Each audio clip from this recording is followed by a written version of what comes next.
yacht chain swinging, clang clang, and it costs a lot. Bismillahirrahmanirrahim. Assalamualaikum warahmatullahi wabarakatuh.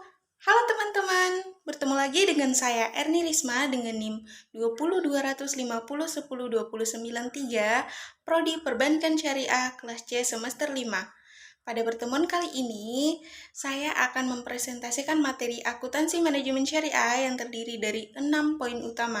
Adapun pembahasannya, mari kita simak dalam video berikut ini. Peranan dan fundamental akuntansi manajemen dalam lingkungan bisnis yang dinamis. Sebelum kita membahas lebih jauh mengenai materi ini, pertama-tama kita harus mengetahui terlebih dahulu apa itu pengertian dari akuntansi manajemen. Jadi, akuntansi manajemen adalah proses mempersiapkan laporan operasional bisnis yang membantu manajer atau pimpinan perusahaan dalam mengambil keputusan jangka panjang dan jangka pendek. Kemudian, perbedaan akuntansi manajemen dan akuntansi keuangan. Perbedaan utama antara kedua hal ini yaitu akuntansi manajemen dan akuntansi keuangan berkaitan dengan informasi yang dituju. Akuntansi manajemen ditujukan untuk memberikan informasi kepada para manajer mengenai pengambilan keputusan yang telah terinformasi dengan baik, sedangkan akuntansi keuangan ditujukan untuk memberikan informasi keuangan kepada pihak-pihak, baik pihak eksternal maupun internal. Tujuan akuntansi manajemen telah kita ketahui bersama pengertian dari akuntansi manajemen. Di dalam tujuannya, akuntansi manajemen itu yaitu memberikan informasi kepada para manajer untuk mengambil suatu keputusan baik jangka panjang maupun jangka pendek. Yang perlu kita ketahui bersama, di dalam akuntansi manajemen tersebut, pengambilan keputusannya itu telah teridentifikasi, teranalisis, tertafsirkan, dan dikomunikasikan kepada para manajer untuk mencapai tujuan bisnis. Nah, tujuan bisnis yaitu mencapai profit sebesar-besarnya atau keuntungan sebesar-besarnya. Kemudian, keterbatasan akuntansi manajemen terdiri dari 4 poin utama. Pertama, data berdasarkan akuntansi manajemen. Jadi, data-data dalam akuntansi yang dibuat atau laporan yang dibuat harus berdasarkan data yang telah dibuat oleh akuntan perusahaan. Dari mana akuntan perusahaan mengetahui data-data tersebut? Nah, data-data tersebut diketahui dari laporan arus kas suatu perusahaan. Apa tujuan dari laporan arus kas itu? Yaitu untuk mengetahui alokasi sumber dana yang masuk dan sumber dana yang keluar. Jadi, kemudian muncul lagi suatu pertanyaan, dari mana diketahui dana yang masuk dan dana yang keluar tersebut? Nah, diketahui itu dari laporan laba rugi. Jadi, diketahui labanya sekian, ruginya sekian, sehingga akuntan bisa menarik kesimpulan dari laporan arus kas perusahaan tersebut. Kemudian, yang kedua yaitu data yang kadaluarsa. Maksudnya datanya itu adalah sudah lama. Ibaratkan makanan itu yaitu sudah expired, tidak boleh digunakan lagi atau tidak boleh dikonsumsi. Karena kalau dikonsumsi bisa menimbulkan efek samping ataupun menimbulkan penyakit gitu. Jadi maksudnya itu data yang telah dibuat tahun lalu atau tahun sebelumnya tidak boleh digunakan lagi pada tahun sekarang. Mengapa demikian? Karena akan jelas berbeda data yang dihasilkan tahun lalu atau laporan laba rugi tahun lalu dengan laporan laba rugi tahun sekarang. Kemudian tidak komprehensif. Maksudnya di sini adalah dalam lingkungan manajemennya itu tidak mempunyai pengetahuan yang cukup mengenai akuntansi, keuangan, dan statistik. Jadi, di dalam suatu perusahaan, apabila kita sudah tergabung di dalamnya atau bekerja di dalamnya, kita harus mengetahui apa tugas dan wewenang kita. Misalnya, kita sebagai akuntan publik, ya kita harus mengetahui apa tugasnya kita dan wewenang kita begitu. Jadi kita harus paham betul mengenai apa-apa yang harus kita lakukan sehingga menciptakan tugas yang baik atau kinerja yang baik. Misalnya kita akuntan publik, tapi kita tidak mengetahui bagaimana cara membuat laporan laba rugi, laporan arus kas, laporan balance sheet atau neraca. Nah, itu akan menimbulkan pertanyaan. Atau jika kita membuat laporan laba rugi, kita tidak bisa menempatkan pendapatan di mana, beban di mana. Kita tidak bisa menempatkan itu, maka akan menghasilkan laporan yang keliru atau akan menimbulkan kerugian bagi perusahaan itu sendiri karena laporannya tidak sesuai.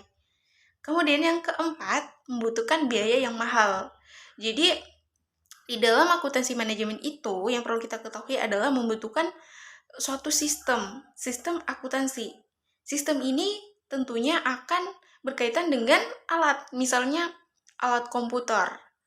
Di dalam membuat laporan keuangan mungkin kita membutuhkan alat-alat yang canggih, misalnya kita membuat dengan komputer. Nah, misalnya di dalam suatu perusahaan kita tidak mempunyai uang kas yang cukup untuk mengalokasikan atau membeli alat-alat ini. Bagaimana caranya kita tetap menetralisir keuangan kita dalam perusahaan dengan tidak mengeluarkan biaya yang begitu banyak, yaitu dengan menerima investasi yang masuk ke dalam perusahaan kita. Gunanya apa? Untuk menetralisir keuangan di dalam perusahaan, sehingga perusahaan bisa mengalokasikan uang yang masuk tersebut untuk membeli sistem akuntansi manajemen. Akuntansi manajemen dan perkembangan bisnis. Di sini tuh ada yaitu 2 poin ya.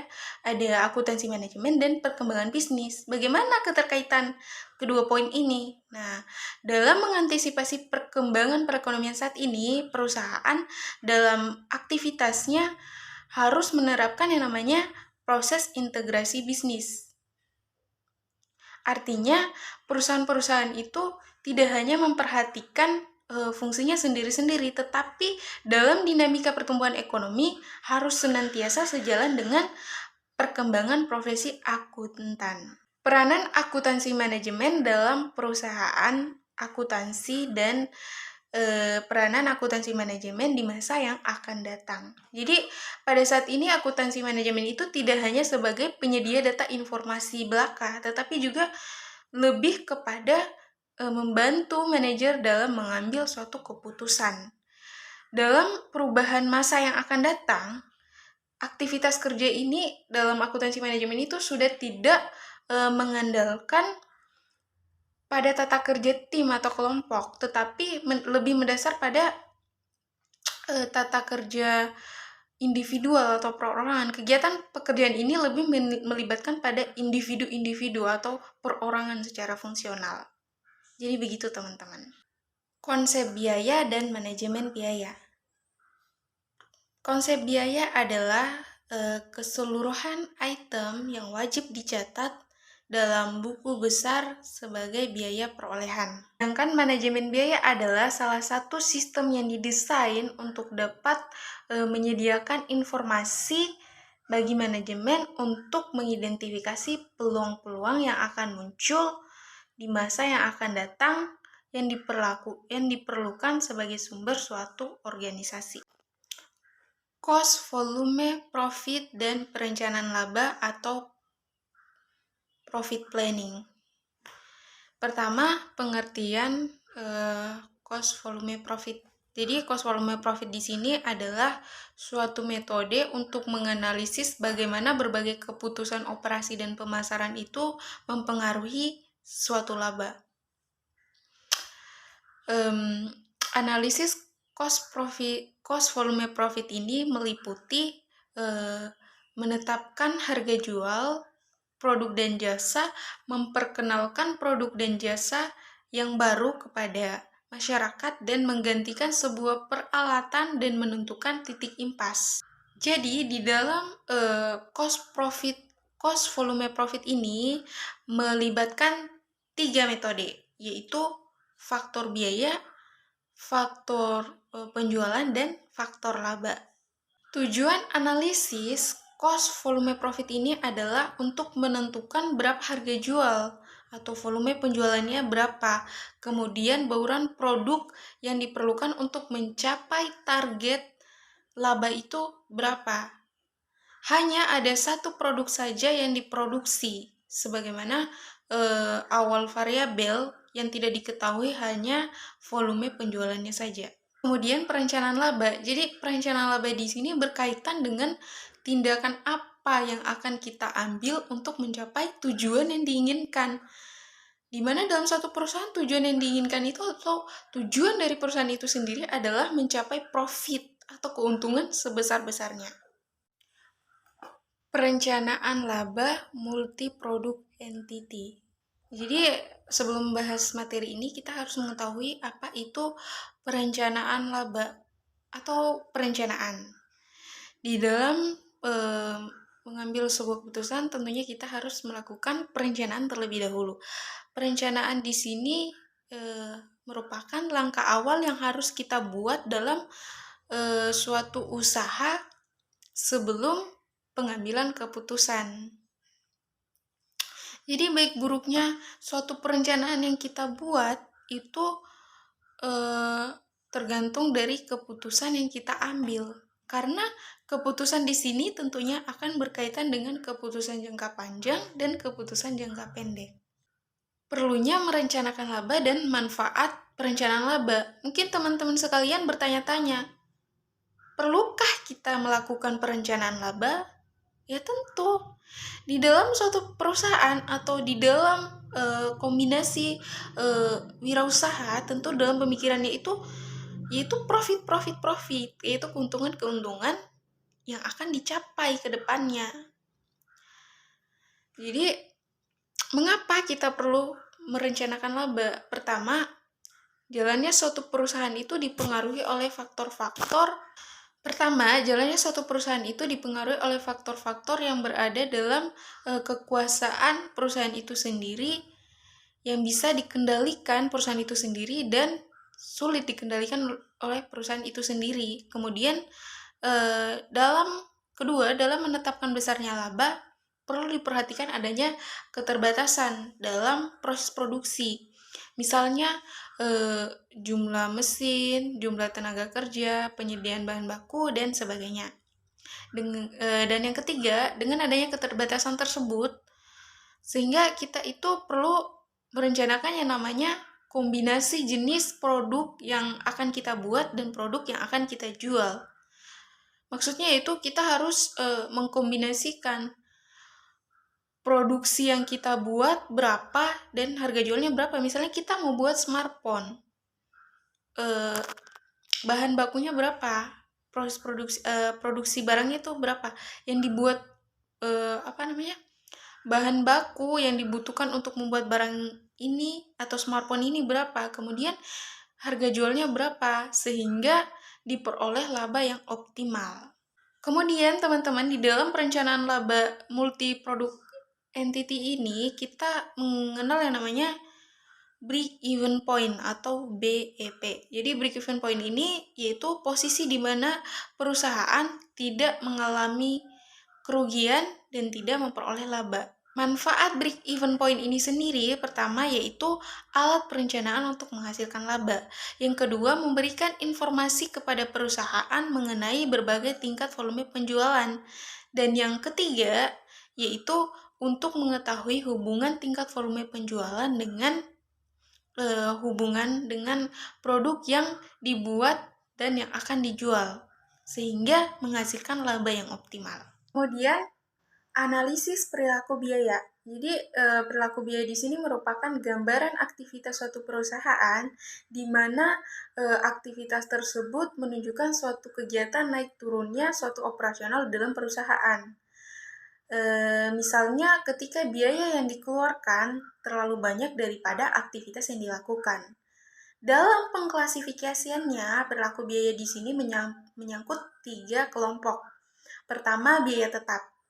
kedua biaya variabel, dan ketiga adalah biaya semi variabel. Biaya tetap adalah biaya yang secara totalnya tidak berubah dan saat aktivitas bisnis meningkat maupun menurun. Apa saja yang termaksud dalam biaya tetap di sini? Biaya tetap di sini berkaitan dengan biaya penyusutan, misalnya penyusutan bangunan, penyusutan mesin, penyusutan kendaraan, gaji dan upah yang dibayar secara tetap, biaya sewa, biaya asuransi, dan lain sebagainya. Kemudian biaya variabel. Biaya variabel adalah biaya yang secara jumlahnya itu berubah, tapi secara proporsional terhadap perubahan tingkat aktivitas saja. Misalnya, biaya teknis. Biaya teknis di sini berhubungan dengan input maupun output. Kemudian, biaya semi variabel. Jadi, biaya semi variabel ini merupakan gabungan antara item biaya tetap dan item biaya semi variabel. Jadi, dia ini merupakan gabungan dari keduanya. Analisis pengambilan keputusan jangka pendek atau marketing aspek. Pertama kita bahas di sini adalah pengertian pengambilan keputusan. Jadi, pengambilan keputusan di sini adalah manifestasi sikap dalam merespon kenyataan bahwa respon yang kita ambil itu menghasilkan keputusan yang negatif maupun yang positif. Langkah-langkah dalam pengambilan keputusan yaitu pertama, kita harus mengidentifikasi masalah terlebih dahulu.